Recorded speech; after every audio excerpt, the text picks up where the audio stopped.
Hey everyone, how's it going? I'm Casey Martin from Wine Country Pens and Wine Country Ruleworks, and this is going to be a video on me talking about my mold racks for my pressure pots that I use for resin casting.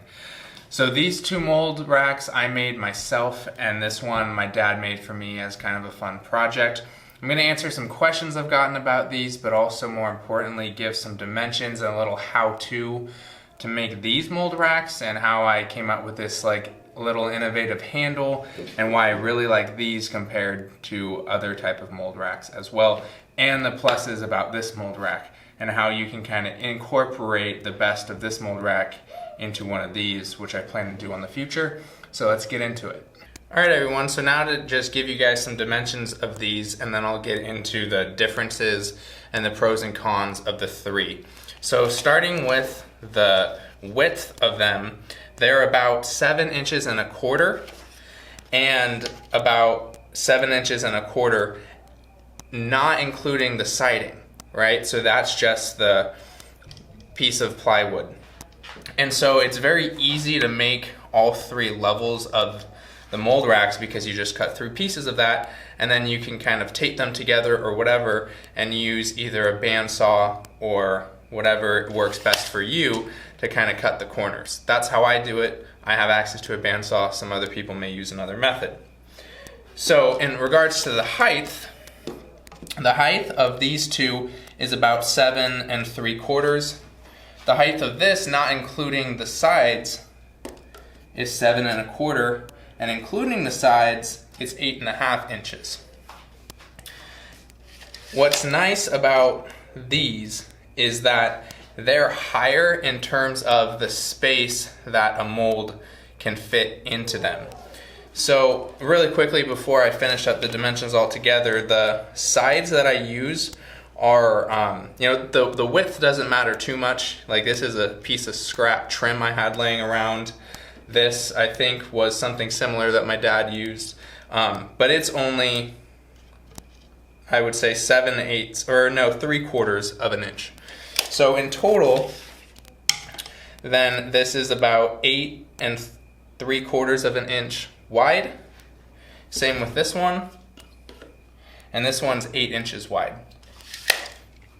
So the pros and cons of these is the best part about these is the space I mentioned, but also these handles. What these handles are, it's kind of funny actually, is my girlfriend and I had a broken piece of one of those reusable grocery shopping bags, and their handles are actually really sturdy. So what I did is I just put some glue down here to kind of add some extra support, and I just screwed it in, and it's super sturdy. It provides great support, but also when I put it into a mold rack, I just fold this down flat and then it takes up no room. What's nice about that compared to this is, if you can see, when my dad designed this, he had to add extra space right here just for this handle to lay flat and not get hit by the pressure pot lid. I love this handle, don't get me wrong, it's a great design, but I was able to add a lot more space for the mold racks themselves than I could have if I used that design. The problem about these mold racks, just the way that they are, is they're made out of plywood, which isn't bad in terms of structural strength or anything like that, but if you can see, I have a lot of pieces of aluminite stuck onto them. This guy is made out of melamine. At least the 3 levels are made out of melamine.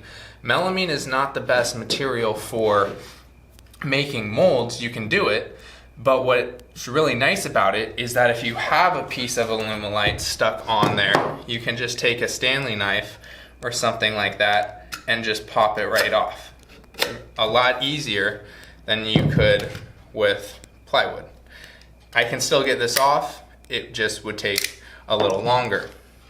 So if I were to recommend a mold rack to make for somebody, I would use this type of model of just very simply 3 levels, and then I have each just 2 screws in. I don't screw them in super hard so that there's no splitting, and I pre-drill of course, and then use melamine for the levels so that you can at least scrape things off so you don't have to worry about a mold rack sitting, or a mold sitting unevenly in the mold rack. So I'll change up the view for you guys and finish up on a little bit of the questions and show how these fit in the pressure pots over there. All right, everyone, I'm sure everybody, of course, believes me that these fit, but I just wanted to show how this handle works with these compared to the other ones. So it's really nice because I can pretend as if I have molds in here. I can carry it and it stays even when I carry it. And then when I put it down, I just tuck it in there and then just put the lid on. And what's nice is over time you can see that it's kind of trained itself to stay down there, which is very nice. And I'm sure some of you guys might have some broken reusable grocery shopping bags or can use something else that's similar to this idea of just tucking it down like that. I'll really quickly show the melamine mold rack. I mean, it's very simple. Of course, I'm just holding it like this with the handle, and then when it's in there, I just push it down. But as I explained earlier, there's some benefits of having it the other way, and that's at least my preference, but some people might like the added stability or whatever they think might be better.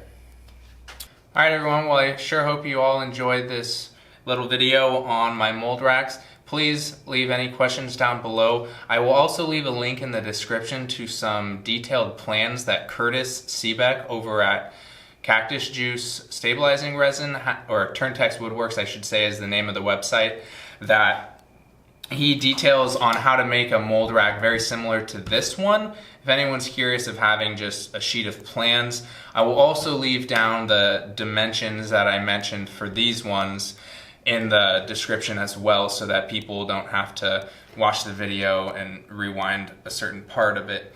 So please, I'm sure I missed some questions that people had or something that's interesting. One final tip while I'm thinking about it, that when you are making these, it's very easy to screw them down when you have them on the side like this, because that way everything stays parallel. Just make sure you're making it on a level surface, of course, and then it'll stay perfectly perpendicular, and then you'll make sure that when you are putting a mold in it, the mold itself will be level and the resin will, of course, cure level. So like the video if you liked it, everyone. Please subscribe to the channel if you haven't already. Leave a comment down below on what you thought was great about the video, what could have been better. Also leave a suggestion for a future video as well. I love to make videos that everyone likes. So take it easy, everyone, and I'll see you in the next one. Thanks.